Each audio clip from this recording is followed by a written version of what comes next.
अयोध्या की मिल्कीपुर विधानसभा सीट पर उपचुनाव के लिए मतदान लगातार जारी है। मिल्कीपुर में दोपहर 1 बजे तक करीब 44.4% मतदान हुआ और शाम 5 बजे तक वोट कास्ट किए जाएंगे। लोग वोट डालने के लिए भारी तादाद में पहुंच रहे हैं। पोलिंग बूथ पर 8 फरवरी को वोटों की गिनती होनी है। 8 फरवरी को वोटों की गिनती होगी। शाम 5 बजे तक वोट कास्ट किए जा सकते हैं। इस लोकतंत्र के पर्व में आप भी अपनी भागीदारी दर्ज कराने जरूर पहुंचे और अपने मताधिकार का इस्तेमाल करिए। न्यूज़ 18 उत्तर प्रदेश उत्तराखंड आपसे यही अपील करता है। आज वोटिंग जारी है। मिल्कीपुर में कौन जीतेगा, मिल्कीपुर का संग्राम, ये नतीजे तय करेंगे। फिलहाल जो तमाम वोटर्स हैं वो बूथों पर पहुंच रहे हैं अपना वोट कास्ट करने के लिए। अयोध्या की मिल्कीपुर विधानसभा सीट हॉट सीट, जिसके लिए आपने कई दिनों तक बयानबाजी का दौर भी देखा है। अलग अलग दावे किए जा रहे हैं एसपी और बीजेपी की तरफ से जीत के। मिल्कीपुर में लेकिन दोपहर 1 बजे तक करीब 44.4% मतदान हो गया है। शाम 5 बजे तक वोट डाले जाएंगे। लोग वोट डालने के लिए भारी संख्या में पहुंच रहे हैं पोलिंग बूथ पर। 8 फरवरी को वोटों की गिनती होगी।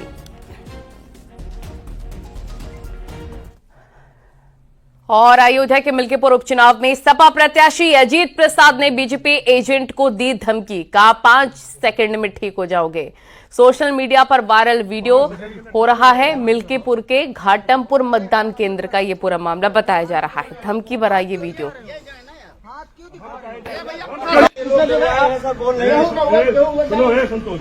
तुम्हें दिक्कत है, मत करो। ये पूरा अपने औकात तुम भूल गया बाटे, हमारा औकात क्या हुआ है। 5 सेकंड के अंदर ठीक हो जाओ। आराम से रहो।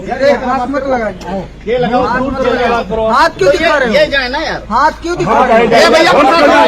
प्रधान अंदर बैठे, प्रधान बैठेगा, अंदर बैठेगा। निष्पक्ष चुनाव हो जो ना भैया, निष्पक्ष तो हर क्यों एजेंट कहते निष्पक्ष चुनाव होता है। एजेंट को गलत बोल रहे हैं, क्यों नहीं बोलता है? आपको अलाउ किया अंदर बैठने के लिए, आप क्यों बैठे अंदर? आप अंदर क्यों बैठे हो? भाषा सही के लिए, भाषा सही है, भाषा सही है, सही है।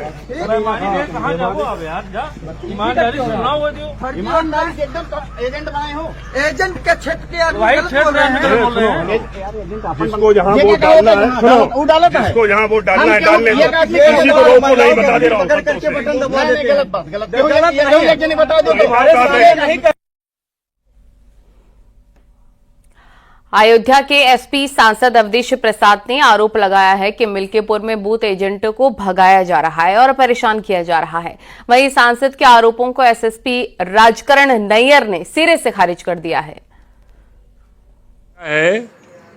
लगभग 2 दर्जन से ज्यादा 2 दर्जन से ज्यादा बूथों पर एजेंटों को भगाने का, फर्जी मतदान कराने का, मशीनें बंद होने का, ये मैंने शिकायत यहाँ के पर्यवेक्षक को और अपने नेता को भी सब करा दिया।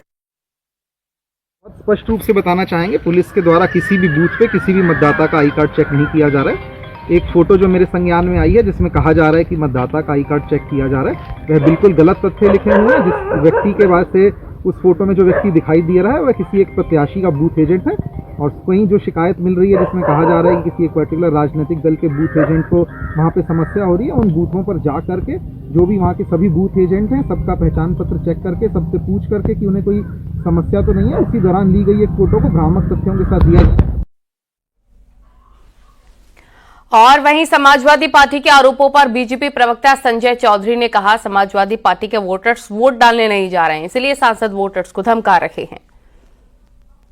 मिल्कीपुर के विधानसभा के उपचुनाव में समाजवादी पार्टी के पैर पहले ही चरण में उखड़ गए हैं। अब समाजवादी पार्टी का वोटर ही वोट डालने के लिए नहीं निकल रहा है, इसीलिए समाजवादी पार्टी के प्रत्याशी अजीत प्रसाद लोगों को डरा और धमका रहे हैं। भारतीय जनता पार्टी ने इसकी शिकायत चुनाव आयोग से की है और मुझको लगता है कि बहुत जल्दी इन पर प्रभावी कार्रवाई होनी चाहिए। तो मिल्कीपुर से निमिष गोस्वामी हमारे संवाददाता लाइव जुड़ गए हैं। कैसे वोटिंग चल रही है निमिष, जरा बताएं, कैसी तैयारियां चल रही हैं, कितनी संख्या में वोटर्स पहुंच रहे हैं मताधिकार का इस्तेमाल करने के लिए? देखिए, आज सुबह से मतदान करीब 7 बजे शुरू हुआ। उसके पहले पीठासीन अधिकारी ने बाकायदा बूथ एजेंट के सामने मशीन को चेक कराया और इसके बाद से मतदान की प्रक्रिया जो शुरू हुई तो 1 बजे तक लगभग 44% से ज्यादा मतदान पड़ चुका है और लगातार मतदान केंद्रों पर जो मतदान करने वाले लोग हैं वो पहुंच रहे हैं और हमारे साथ भी कुछ लोग पहुंचे हैं। अभी ये परिवार भी मतदान करके आए, इनसे जानते हैं मतदान हुआ। मतदान किया, अंदर कोई असुविधा? कोई नहीं, बहुत बढ़िया। तमाम तरीके के बात चल रही है, तमाम सोशल मीडिया पर चल रहा है कि यहाँ दिक्कत है, वहाँ दिक्कत है, वोट नहीं डालने दिया जा रहा। क्या ऐसा कुछ? ऐसी कोई बात नहीं है, सब लोग शांति से और अपने मताधिकार का प्रयोग कर रहे हैं। इस बार मिल्कीपुर में आपने अपने मतदान करने से पहले क्या सोचा कि प्रत्याशी कैसा हो, क्या किस बात के लिए प्राथमिकता दी गई? प्राथमिकता है देश की सुरक्षा और विकास। आपने मतदान किया? जी, अंदर कैसा व्यवस्था? अच्छी व्यवस्था थी। अंदर जब आप मतदान के लिए गए कहीं कोई दिक्कत, कोई लाइन वगैरह में? नहीं, आपने मतदान किया है, मिल्कीपुर को लेकर के क्या सोच है आपके में कि हम आपके प्रत्याशी जिसको आपने मतदान किया वो मिल्कीपुर के लिए क्या करेगा? विकास करेगा, रक्षा करेगा, इसीलिए किए हैं। अच्छा। देखिए नलिनी, सुबह से आज इस बूथ पर सबसे ज्यादा पहली बार वोट करने वाले लोग पहुंचे हैं, फिर चाहे वो लड़कियां हों, युवा हों, और लोगों ने हर बार यही कहा कि मिल्कीपुर में शिक्षा, चिकित्सा और विकास को प्राथमिकता है और लगातार मतदान करने लोग पहुंच रहे हैं। इसके साथ ही हम आपको दिखाना चाहेंगे यहाँ जहाँ मौजूद है इसके आगे बूथ है और इस बूथ पर लगातार लोग मतदान करके निकल रहे हैं, किसी को कोई असुविधा नहीं हुई है। अम्मा, मतदान हुआ आपका? कैसा रहा मतदान? ठीक है। कोई असुविधा हुई अंदर?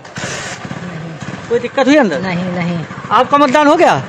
कैसा मतदान था? ठीक, अंदर क्या व्यवस्था थी? ठीक था, कोई दिक्कत नहीं थी। कहीं कोई असुविधा जो तमाम? ना ऐसा कुछ नहीं था। अच्छा, मतदान करने के लिए दिमाग में आपके कुछ रहा होगा कि आप ऐसे प्रत्याशी चुनेंगे या क्या कुछ दिमाग में था, सोचा था? वो तो बगैर सोचे आदमी वोट ही नहीं डालेगा। आपने मिल्कीपुर के विकास को लेकर चुनाव वोट किया है कि और कुछ दिमाग में था? अरे हम अपने संविधान की रक्षा के लिए भी छोड़े, बेरोजगारी के लिए भी छोड़े। ठीक है, संविधान की रक्षा और रोजगार के लिए इन्होंने वोट कास्ट किया है। आप बातचीत जारी रखेगा। निमिष, फिलहाल बहुत शुक्रिया आपका तमाम जानकारी के लिए।